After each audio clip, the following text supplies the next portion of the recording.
We bring in now Senator Lindsey Graham from the great state of South Carolina. Senator, you were extremely outspoken today about what was happening in Washington versus what we now see unfolding live at this very moment, which is Kim Jong Un, President Trump, now negotiating the denuclearization of the entire peninsula. Thoughts? It was disrespectful to President Trump. It undercut our foreign policy. I talked to President Trump last night. He didn't appreciate very much having this hearing while he's trying to get the North Koreans to give up their nuclear arsenal. I can only imagine if we'd pulled this stunt, what would be happening to us on every major network in the country. So I'm very disappointed. Senator, if I may, there is, so Kim Jong Un and the president, they spent about, 34 minutes or 30-some-odd minutes alone together. As Ed Henry just told us moments ago, that they're now going to bring in, Ed, their teams. Yeah, these are their interpreters walking with them. This is the pool at the historic Metropole Hotel. And they're going to be walking over to the expanded group. And there they are, as we said earlier. Secretary of State Mike Pompeo and his counterpart on the North Korean side. We expect maybe someone like Mick Mulvaney, John Bolton, who we saw waiting just off stage left there a moment ago, might join as well. So they're all just about almost on time. They were talking about 9:45 a.m. local time here, 9:45 p.m. Eastern back home, that they would be having what they call an expanded bilateral meeting with the top I don't official. know pictures if you can interpret it, but a lot of smiles, a lot of personality. Look, you can see Kim Jong Un seems very relaxed. It's very cordial. The president friendly. said a few moments ago when reporters were there, I wonder if Chairman Kim is willing to say what he said to us at dinner last night. I'm going to let him decide whether he's going to say it publicly. He didn't quite get there. He just said something very general, Chairman Kim, about how he expects positive results. But you can clearly read that President Trump, and you'll have a chance in the interview to ask him, suggested that at dinner last night, Chairman Kim went much further in private than he has in public. A lot of times, Dan Bongino, a lot of these things, as you can see, they're now walking in with the Secretary of State, Mike Pompeo, and his counterpart from North Korea. Oftentimes, there are predetermined outcomes, sure, not necessarily here, except for maybe ending the Korean War. Yeah, matter of fact, most of the time, bottom-up diplomacy is exactly how it occurs. You have your lower-level bureaucrats lay out the groundwork for a meeting before it ever gets to the level of president. He's taking it in a different direction. He said, we're going to handle this from the top. Let me go back to Senator Lindsey Graham back in Washington. It's so deep and it's so profound, Senator, the potential that what can happen here. Right. Look, I'm not Pollyannish. We know that we've got to have, this has got to be a verified deal. There's got to be open access and inspections on demand, or else it's not going to work for anybody. Right. But it's important. Well, the question is, why are we having this meeting? I mean, why is Trump meeting with North Korea when North Korea wouldn't meet with anybody else? I think President Trump rattled North Korea.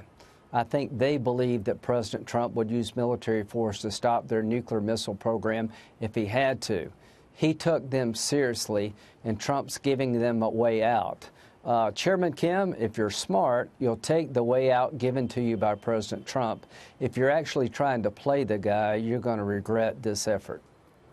It's so funny. I mentioned having known the president for over 2 decades, I have some insight into his thinking.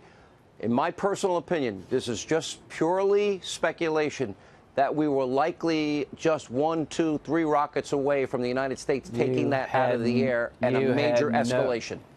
Okay, I talked to President Trump about a couple hours ago, right before he went to meet with the North Korean leader. I talked to him all last year. The fire and fury rhetoric was sincere. The North Koreans believed that if they fired another missile, they were going to get attacked.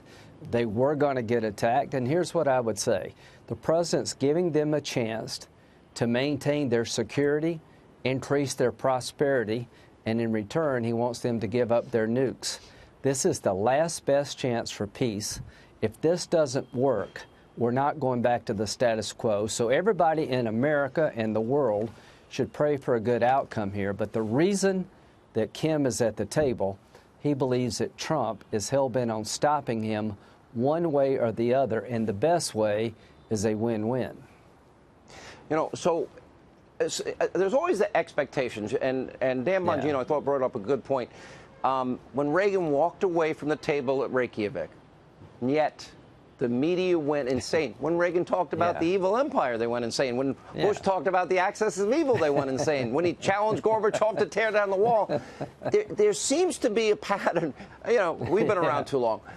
But there seems to be this pattern, and that is that the Democrats feel, and it's just, I find it Neville Chamberlain-ish and Pollyannish and naive and frankly dangerous, that somehow if they bribe dictators and the world's despots, Bill Clinton tried it with Kim Jong Un's father, Kim Jong Il, and we know that Obama tried it with the mullahs in Iran. Oh, if we give you $150 billion in cash and other currencies, maybe you'll like us? No, they're still chanting death to America and threatening to annihilate Israel and wipe it off the map. But strength seems to get their attention. And I believe that you're right. The president absolutely was believable in the hearts and minds of the North Koreans and Kim Jong Un. All I can tell you is if Susan Rice gives you some advice, Mr. President, don't take it. The Iran deal has not worked out well for everybody in the Everybody here is laughing. That's really good. Well, so the bottom line is if a guy's threatened to cut your throat, don't buy him a knife. John Kerry walked through glass to get a crappy deal with Iran. Trump is smart enough to get out of that deal. And he says, I'm not in a hurry. I want a good deal. I want a real deal. A real deal with North Korea is they give up their nukes. We end the Korean War, and we have peace and prosperity for everybody on the peninsula.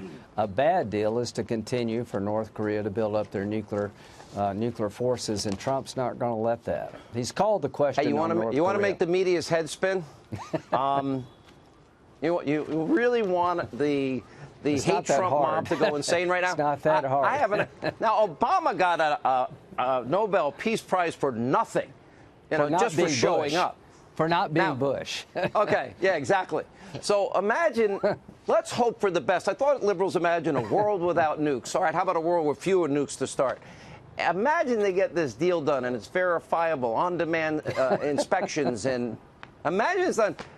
Are they going to have to now melt down? People may actually have real heart attacks if somebody says, if it happens, maybe Trump gets the Nobel Peace Prize. A world in which would be a good thing for the world and our kids. A world in which Donald Trump gets the Nobel Peace Prize is probably more dangerous in the eyes of the liberals than North Korea having nukes. But the point is that he's on the verge of a breakthrough, I hope, but he is not going to let this go forward the way it's been in the past. Either we're going to have peace or we're eventually going to have a military conflict. I think North Korea realizes that's the two choices they have. All right, Senator, thank you. I know, and you're right about what happened today. What a dramatic comparison. How shallow, pathetic, and frankly sad. Thank you so much for being with us.